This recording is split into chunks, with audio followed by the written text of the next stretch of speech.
Hello दोस्तों, मैं हूं हनी शर्मा और आप देख रहे हैं इंडिया डिफेंस बात, जिसमें हम लेके आते हैं देश और दुनिया के डिफेंस से रिलेटेड बड़ी खबरें। तो चलिए जान लेते हैं। कि क्या पाकिस्तान की कोई पॉलिसी है फॉर आसियान और फॉर इंडो पैसिफिक और इन चीज़ों को देखने के लिए, बिकॉज और जिस एरिया में इंडिया अपना असलो वसूख इस्टेब्लिश कर रहा है उस एरिया को भी देखने की ज़रूरत है। दोस्तों बात करते हैं हमारी आज की पहली खबर की। केंद्रीय रक्षा मंत्री राजनाथ सिंह ने बुधवार को 10 राष्ट्रों के ग्रुप आसियान और उसके कुछ साझेदारों के साथ बैठक की। आपको बता दें कि कोरोना की वजह से ये बैठक वर्चुअल तरीके से की गई। बैठक में रक्षा मंत्री राजनाथ सिंह ने कहा है कि आतंकवाद और कट्टरता दुनिया में शांति एवं सुरक्षा के लिए गंभीर खतरे हैं तथा इन चुनौतियों से निपटने के लिए सभी देशों को एक साथ आना होगा।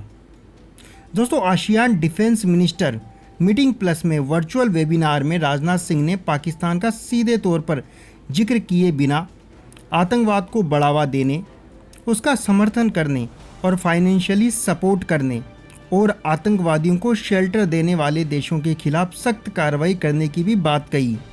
और दोस्तों, वहाँ पे मौजूद सभी देशों ने भारतीय रक्षा मंत्री राजनाथ सिंह का समर्थन भी किया। कि आसियान डिफेंस मिनिस्टर्स का एक सेशन हुआ है और ये बड़ा इम्पोर्टेंट सेशन था जिसमें इंडिया के डिफेंस मिनिस्टर राजनाथ सिंह साहब जो हैं उन्होंने भी खिताब किया वहाँ पे। इंडो पैसिफिक में आसियान में जो फुटप्रिंट्स हैं वो तो हैं ही हैं, लेकिन मेरे ज़हन में एक सवाल ये भी आता है कि क्या पाकिस्तान की कोई पॉलिसी है फॉर आसियान और फॉर इंडो पैसिफिक और इन चीज़ों को देखने के लिए, बिकॉज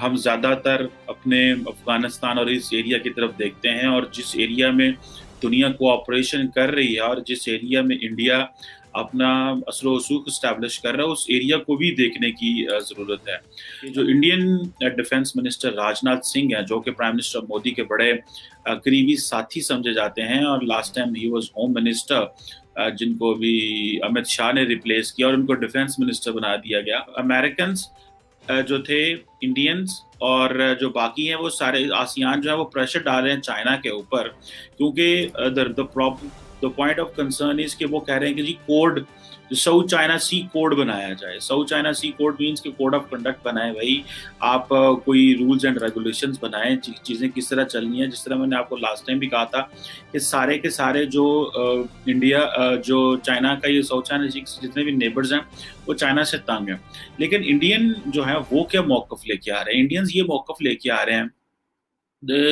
वो यूनिवर्सल किस्म का मौकफ लेके आ रहे हैं। अभी रिसेंटली आपको पता है G7 में भी जो मौकफ दिया नरेंद्र मोदी साहब ने, दैट वाज अबाउट कि जी पूरी दुनिया एक है। और यहाँ पे भी डिफेंस मिनिस्टर ने यही बात की, the whole world is one family. ठीक है, ये बेसिकली इनका एक हिंदी पर्सपेक्टिव है। I can't pronounce that is very lengthy.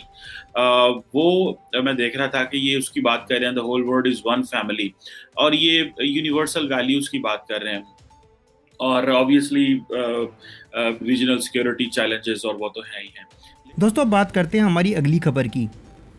दोस्तों, केंद्रीय मंत्रिमंडल ने राजनाथ सिंह की अध्यक्षता में 1775 में अंग्रेजों द्वारा स्थापित की गई ऑर्डिनेंस फैक्ट्री बोर्ड को बंद करने का फैसला ले ही लिया।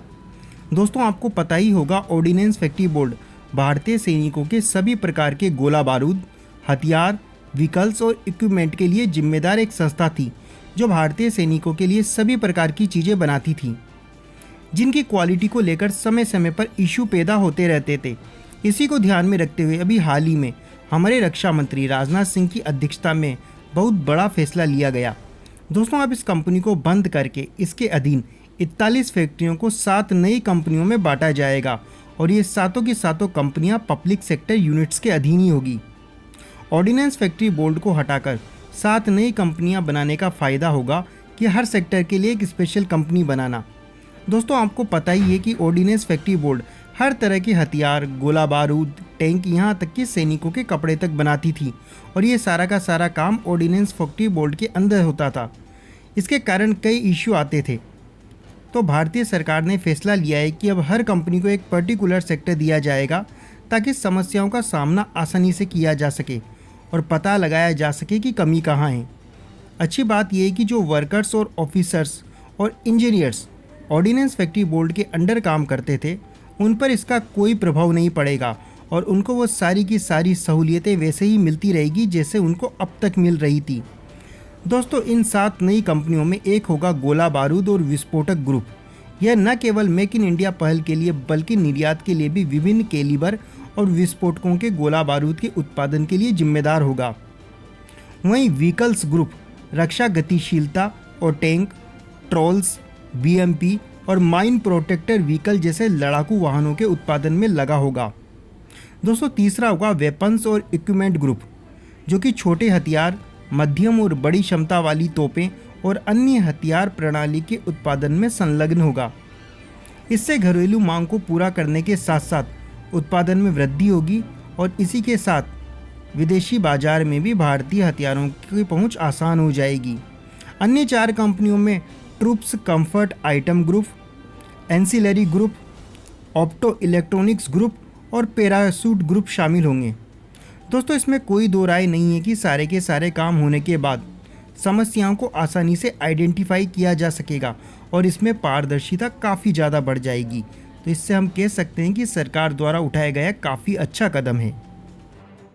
दोस्तों, अब बात करते हैं हमारी अगली खबर की, जो कि हमारे पड़ोसी पाकिस्तान को लेकर आ रही है। पाकिस्तान के 2 मुख्य ऋणदाताओं वर्ल्ड बैंक और एशियन डेवलपमेंट बैंक ने कुछ शर्तों को पूरा करने में नाकाम होने के कारण $1 अरब के कर्ज की मंजूरी पाकिस्तान को रोक दी है। 28 जून को वर्ल्ड बैंक द्वारा पहले पाकिस्तान को $1.5 बिलियन की सहायता मिलने की उम्मीद थी, पर अब इसे घटाकर वर्ल्ड बैंक ने $800 मिलियन कर दिया है और इसका कारण बताया जा रहा है कि पाकिस्तान द्वारा कुछ शर्तों को पूरा करने के में नाकाम होना, जिसके कारण वर्ल्ड बैंक ने कर्ज में कटौती करने का विकल्प चुना। इसी तरह एडीबी ने ऊर्जा क्षेत्र के लिए 300 मिलियन के ऋण की दूसरी किस्त की मंजूरी को अभी टाल दिया है। पाकिस्तान और वर्ल्ड बैंक पहले $50 करोड़ की कुल 3 कर्जों पर सहमत हुए थे। दोस्तों, इस तरीके से आप कह सकते हैं कि पाकिस्तान का गरीबी में आटा गीला हो गया है। वर्ल्ड बैंक ने एक किस्त की मंजूरी में देरी की है और अन्य 2 किस्तों की राशि को 500 मिलियन से घटाकर 400 मिलियन कर दिया है।